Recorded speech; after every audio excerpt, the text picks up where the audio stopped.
Good morning mga kasulid. Isa na namang sulid na umaga o hapon sa inyong lahat.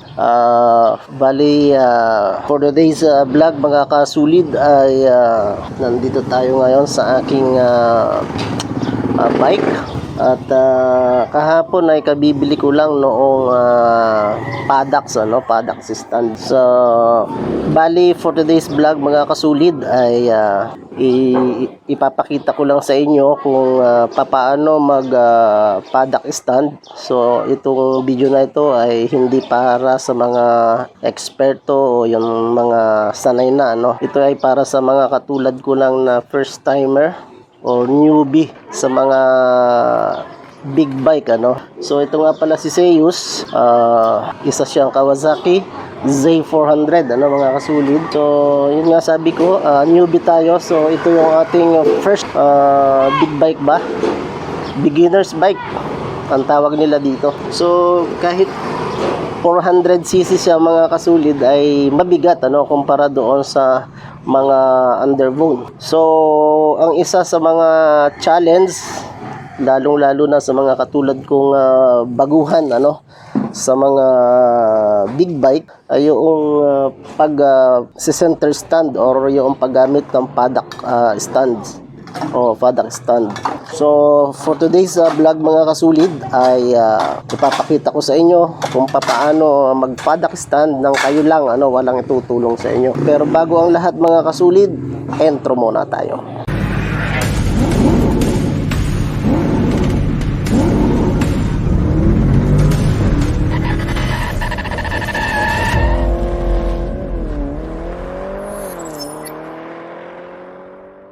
So mga kasulid, ang gamit ko ay yung tinatawag na swing arm type.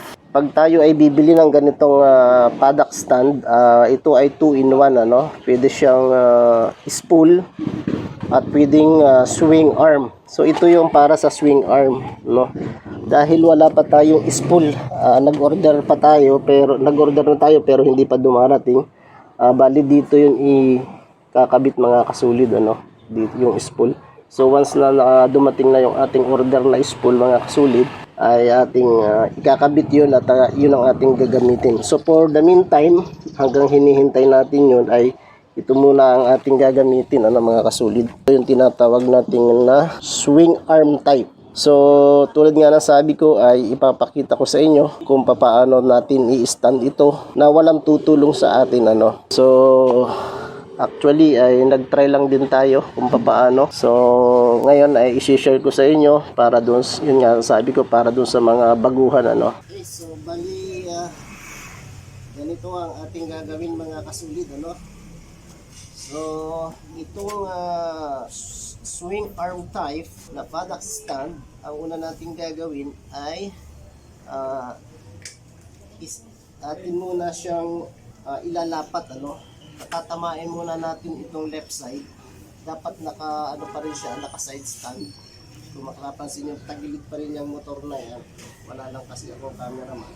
Pero itong swing arm niya, nakalapat na itong left side Yung kanan hindi pa kasi nga nakatagilid siya. So kailangan hawakan natin dito kung kayo may bracket may bracket na yung inyong bike.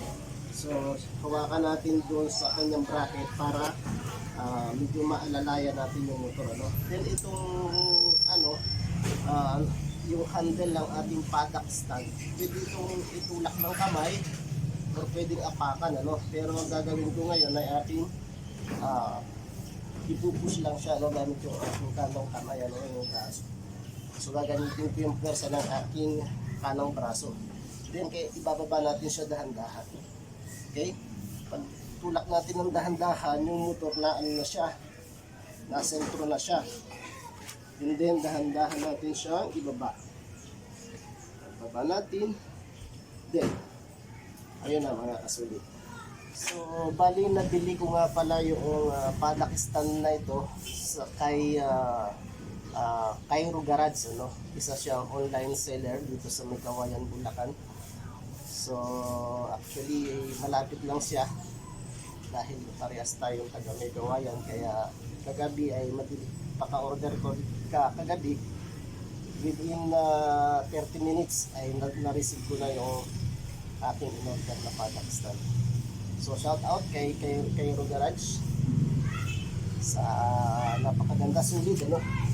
Malaki yung bakal niya at medyo may pagkasulit yung kanyang materials. So once again, thank you so much mga kasulit, and God bless.